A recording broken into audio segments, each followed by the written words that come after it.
Et alors sur les réseaux sociaux, depuis que les régions, les villes ont distribué des masques, depuis qu'on a proposé aux gens aussi d'avoir leurs propres masques, de les fabriquer et autres, c'est un festival de photos, de vidéos, de masques qui n'en sont pas, qui sont appelés torchons, serpillères. Regardez ce que j'ai acheté, regardez ce que l'on m'a donné. Alors à Lyon, il y a marqué regardez le masque grand public de Lyon, une serpillière avec 2 élastiques.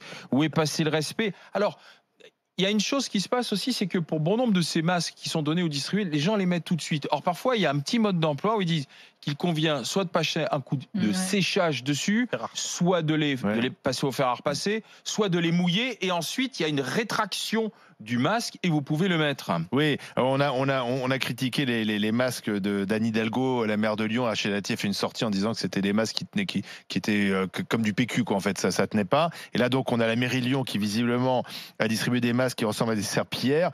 Ça montre bien aussi qu'entre la communication de ces élus locaux qui voulaient se montrer plus beaux, plus forts que l'État, en disant ouais, nous, vous allez voir chez nous, on aura des masques avant tout le monde, je vais les distribuer gratuitement. Ben, finalement, on distribue un peu, excusez-moi, de la merde. Et ce qui est quand même un peu choquant, parce que on joue quand même avec la santé des gens. Ces élus locaux devraient fournir des masques homologués, protecteurs, ou s'abstenir.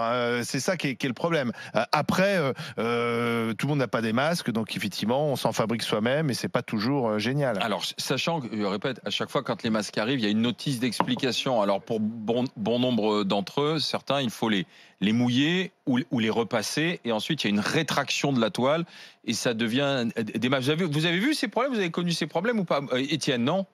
Écoute, moi, je n'ai pas pris les transports en commun, donc pour l'instant, j'ai pas encore mis de masque. Moi, j'ai pas mis de masque. J'en mettrai si je suis contraint d'en mettre. Mais tu en as chez toi? On t'en a fourni, t'en as acheté, ta femme a pu en avoir? Ici, on m'en a donné un que j'ai pas encore utilisé, donc voilà. Mon épouse, pour son boulot, elle a un masque en permanence, mais c'est un masque qu'elle prend le matin au boulot, qu'elle se met, et elle en met 2 et puis elle le retire. Masques chirurgicaux, les petits masques. Oui, les masques chirurgicaux, mais on n'en a pas ramené à la maison. Mourad, tu en as, toi, du côté de Toulon? Vous en avez distribué, la ville en a distribué, ils sont conformes, dis-nous. Oui, la ville en a distribué, mais moi j'en ai trouvé. Bon, je dois reconnaître que, alors je sais pas si c'est une exception, Toulon, mais on en trouve en pharmacie. Donc j'en ai acheté, j'ai des masques de 4 heures, que je garde 4 heures et que je jette. Mais ce qui est amusant, c'est qu'effectivement, les premiers masques que j'ai trouvés, j'étais très fier de moi, parce que je rentrais dans une pharmacie, c'est de la science-fiction. Vous dites au pharmacien, vous lui posez une question assez banale, est-ce que vous avez des masques? Et il vous répond oui. Donc déjà, vous êtes sur le cul, parce que le oui, on l'a pas entendu souvent. Et là, j'ai acheté des masques par 30. C'était pas des masques, c'était des buvards. Et il n'y avait même pas d'élastique. Mais non. Ce qui veut dire qu'on est... Bah oui, t'es des buvards sans élastique. Et avec... Faut les coudre toi-même, les élastiques? Donc il fallait les monter soi-même. Il y avait une notice. En fait, on achetait des... Ah oui. Ça veut dire on a été totalement, et c'est le problème des masques, on est totalement dans le principe de la demande qui est largement supérieure à l'offre, et oui, on arrive dans le domaine où l'offre devient n'importe quoi. Oui, mais alors, c'est très facile à vendre. Attention, si on nous vend n'importe quoi, ça pose un problème, parce que, et là, Olivier Véran a raison de dire que finalement le masque, c'est un geste barrière supplémentaire, mais c'est pas le premier. Le premier, c'est la distanciation physique, le deuxième, c'est le lavage des mains, et le troisième, effectivement, le masque, on peut pas faire autrement. Moi, je connais des gens qui ont commandé des masques pour en fabriquer de façon à faire du business à des boîtes qui ne sont pas du tout habilitées à faire des masques sécurisants. Voilà, donc il y a un vrai business aujourd'hui qui s'est créé autour des masques. C'est pour ça que je ne suis pas surpris par ce qui se passe. Oui, je pense même qu'il y a quelques mairies qui ont dû se faire balader et qui ont acheté des masques qui sont aussi protecteurs qu'un buvard, quoi. Fatima. Alors, moi, j'ai pris les transports ce matin. J'ai été agréablement surprise. Parce que tout le monde avait un masque. Ah oui, mais c'est vraiment, un moment, hein. tout le monde. Oui, donc, même avant l'obligation. Oui. Voilà, je cherchais vraiment en me disant, attends, c'est fou que ce soit respecté à ce point, mais voilà. Après, c'est vu de ma fenêtre. Hein. Même, j'ai pris plusieurs fois les transports, et à chaque fois, que ce soit métro, tramway ou bus, les 3 modes de transport que j'ai pu prendre. Donc voilà, ça c'était mon premier constat. Le deuxième, alors, pour les questions esthétiques, j'avoue, ça m'a pas préoccupé plus que ça en regardant. Ce qui est inquiétant, c'est si, par exemple, c'est pas aux normes. Là, c'est beaucoup plus inquiétant. Et moi, ce qui m'a vraiment inquiété, c'est l'appel des infirmières.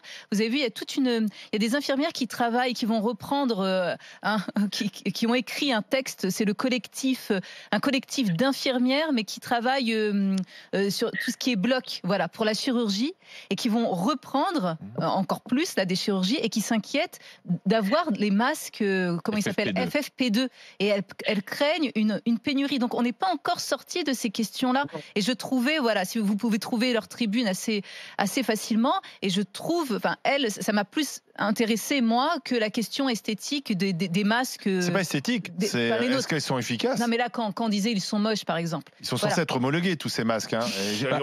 Les masques distribués une mairie sont censés être homologués. On va regarder les réactions sur les réseaux sociaux, justement, sous ces photos de masques. Alors, tous les jours, il y en a des centaines et des centaines, voire des milliers. On en parle de la qualité des masques distribués par la mairie de Paris. À peine récupéré cet après-midi, je m'empresse de le laver en suivant les instructions. Les coutures n'ont pas supporté un seul lavage. Inutilisable, honte camelote. Donc lui, il a en plus suivi les instructions. Je viens de récupérer des masques de la mairie. Bois-Colombes 92 nous a donné pour mon mari et moi. Un d'eux est défectueux, l'élastique s'est rompu. Je n'ai même pas tiré dessus. En plus, ils sont trop grands pour mon visage. Le troisième, Paris, Lyon, Limoges, le concours national des masques gratuits les plus grotesques est lancé. Mesdames et messieurs les maires, à vos commandes. Puis la dernière, l'avantage, c'est que quand j'ai vu les masques fournis par la région, ça m'a donné la motivation nécessaire pour apprendre à coudre. Je me mets devant un tuto et je vais faire mon propre masque stylé. Scandaleux, ces masques distribués. Il y a des mairies qui, en revanche, sont impeccables. La mairie de Cannes, par exemple, a distribué des masques qui a priori, sont aux normes, utilisables, réutilisables, lavables. Donc voilà, mais il faut faire le tri. Le problème, c'est quand t'es dépendant de ta mairie. Et si ta mairie, malheureusement, n'a pas bien fait le boulot, c'est bien embêtant.